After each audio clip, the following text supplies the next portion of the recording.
Hello guys, welcome back to my channel. ఈరోజు టాపిక్లో మన డైలీ లైఫ్లో మాట్లాడే మోస్ట్ యూజ్ఫుల్ సెంటెన్సెస్ కొన్ని చూద్దాం. ఫస్ట్ వన్, నేను వాళ్ళని ఒప్పించలేకపోయాను. నేను వాళ్ళని ఒప్పించలేకపోయాను. దీన్ని ఎలా చెప్పొచ్చు? I couldn't convince them. I couldn't convince them అంటే నేను వాళ్ళని ఒప్పించలేకపోయాను అని. నేను అతన్ని ఒప్పించలేకపోయాను అంటే ఎలా చెప్పొచ్చు? ఐ కుడెంట్ కన్విన్స్ హిమ్ అని చెప్పాలి. ఐ కుడెంట్ కన్విన్స్ హిమ్ అంటే నేను అతన్ని ఒప్పించలేకపోయాను అని. ఆమెను నేను ఒప్పించలేకపోయాను అంటే ఐ కుడెంట్ కన్విన్స్ హర్ అని చెప్పాలి. ఐ కుడెంట్ కన్విన్స్ హర్ అంటే నేను ఆమెను ఒప్పించలేకపోయాను అని. సో ఇలా మీరు ఆబ్జెక్టివ్ ప్రొనౌన్ చేంజ్ చేసుకుంటూ కూడా డిఫరెంట్గా మాట్లాడవచ్చు. సో దీని యొక్క మీనింగ్ వచ్చేసి ఇది. నెక్స్ట్ వన్, అతను నాకు తెలియకుండా వెళ్ళాడు. దీన్ని ఎలా చెప్పొచ్చు? He went without my knowledge. He went without my knowledge అంటే నాకు తెలియకుండా అతను వెళ్ళాడు అని. నాకు తెలియకుండా ఆమె నేర్చుకుంది అంటే అలా చెప్పాలి.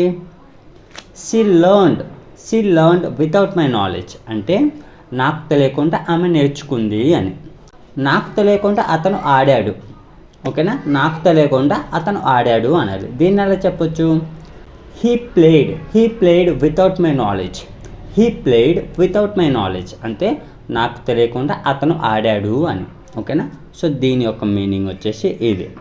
నెక్స్ట్ వన్, వీలైనంత త్వరగా రండి. ఇలా మనం జనరల్గా అంటూ ఉంటాం కదా. సో దీన్ని వీలైనంత త్వరగా అనేదాన్ని మనం ఇంగ్లీష్లో ఎలా చెప్పొచ్చు అంటే come as soon as possible. Come as soon as possible అంటే వీలైనంత త్వరగా రండి అని. ఓకేనా? వీలైనంత త్వరగా వెళ్ళండి అంటే అలా చెప్పాలి. Go as soon as possible. Go as soon as possible అంటే వీలైనంత త్వరగా వెళ్ళండి అని. సో ఇలా మీరు వర్బ్ చేంజ్ చేసుకుంటూ కూడా సింపుల్గా మాట్లాడవచ్చు. నెక్స్ట్ వన్, అది ఎవ్వరూ ముట్టుకోలేరు. అది ఎవ్వరూ ముట్టుకోలేరు. దీన్ని ఎలా చెప్పొచ్చు? No one can touch that. No one can touch that అంటే అది ఎవ్వరూ ముట్టుకోలేరు అని. అక్కడికి ఎవ్వరూ వెళ్ళలేరు అంతే ఎలా చెప్పాలి? No one can go there.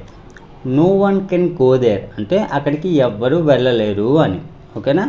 అది ఎవ్వరూ చేయలేరు అంతే ఎలా చెప్పాలి? No one can do that. No one can do that అంటే అది ఎవ్వరూ చేయలేరు అని. సో ఇలా మీరు వర్బ్ చేంజ్ చేసుకుంటూ కూడా నెంబర్ ఆఫ్ సెంటెన్స్ అనేవి మేక్ చేయొచ్చు. నెక్స్ట్ వన్, అతనికి ఎలాంటి సమస్యలు లేవు. అతనికి ఎలాంటి సమస్యలు కూడా లేవు. ఇలా అంటూ ఉంటాం కదా. సో దీన్ని మనం ఇంగ్లీష్లో ఎలా చెప్పొచ్చు? He doesn't have any problems. He doesn't have any problems అంటే అతనికి ఏ సమస్యలు లేవు, అంత మంచిగా ఉంది, అతనికి ఏ సమస్యలు లేవు, ఇలా అంటూ ఉంటాం కదా. సో అలాంటి సిచ్యువేషన్లో మీరు ఈ సెంటెన్స్ అనేది యూజ్ చేయవచ్చు. ఇప్పుడు వాళ్ళకేమి సమస్య లేదంటే అలా చెప్పాలి. They don't have any problems అనాలి. ఓకేనా? హీ సీ ఇట్ వచ్చేటప్పటికి డజంట్ వస్తుంది. ఐ వి యూ దే వచ్చేటప్పటికి డోంట్ అని యూజ్ చేయాలి. సో ఇక్కడ మనకి సెంటెన్స్ ఏముంది?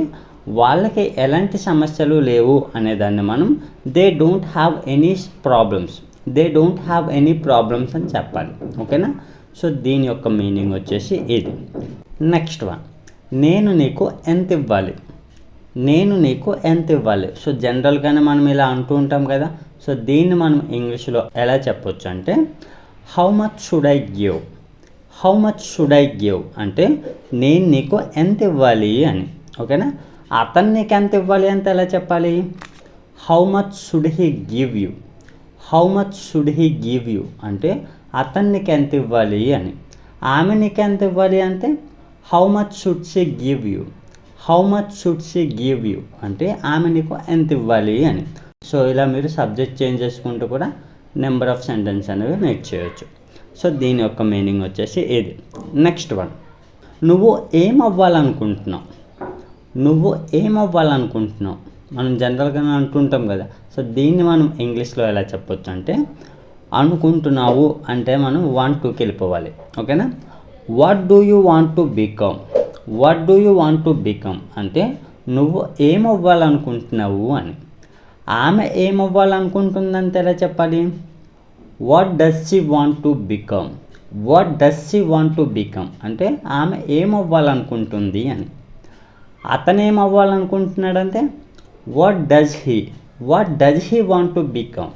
What does he want to become అంటే అతను ఏమవ్వాలనుకుంటున్నాడు అని. సో ఇలా మరి సబ్జెక్ట్ చేంజ్ చేసుకుంటూ సింపుల్గా మాట్లాడచ్చు. సో దీని యొక్క మీనింగ్ వచ్చేసి ఇది. నెక్స్ట్ వన్, నేను నీకు చెప్పడం మర్చిపోయాను. నేను నీకు చెప్పడం మర్చిపోయాను. దీన్ని ఎలా చెప్పొచ్చు? I forgot to tell you. I forgot to tell you అంటే నేను నీకు చెప్పడం మర్చిపోయాను అని. అతను నాకు చెప్పడం మర్చిపోయాడంటే ఎలా చెప్పాలి? He forgot to tell me. He forgot to tell me అంటే అతను నాకు చెప్పడం మర్చిపోయారు అని. వాళ్ళు నాకు చెప్పడం మర్చిపోయారంటే they forgot to tell me. They forgot to tell me అంటే వాళ్ళు నాకు చెప్పడం మర్చిపోయారు అని. సో దీన్ని మనం ఇంగ్లీష్లో ఈ రకంగా చెప్పొచ్చు. నెక్స్ట్ వన్, నాకు అది దొరకలేదు. నేను చాలా వెతికాను కానీ అది నాకు దొరకలేదు. దీన్ని ఎలా చెప్పాలి? I didn't get that. I didn't get that అంటే అది నాకు దొరకలేదు అని.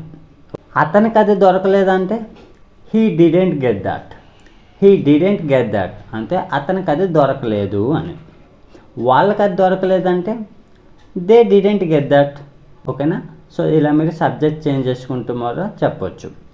నెక్స్ట్ వన్, అది ఎవరిచ్చారో నాకు తెలియదు. అది ఎవరిచ్చారో నాకు తెలియదు. దీన్ని ఎలా చెప్పొచ్చు? I don't know who gave that. I don't know who gave that అంటే అది ఎవరిచ్చారో నాకు తెలియదు అని. అది ఎవరు తీసుకున్నారో నాకు తెలియదు అంటే ఎలా చెప్పాలి? I don't know who took that. I don't know who took that అంటే అది ఎవరు తీసుకున్నారో నాకు తెలియదు అని. సో ఇలా మీరు సబ్జెక్ట్ చేంజ్ చేసుకుంటూ కూడా నెంబర్ ఆఫ్ సెంటెన్స్ అనేవి ఫ్రేమ్ చేసుకోవచ్చు. So that's all friends.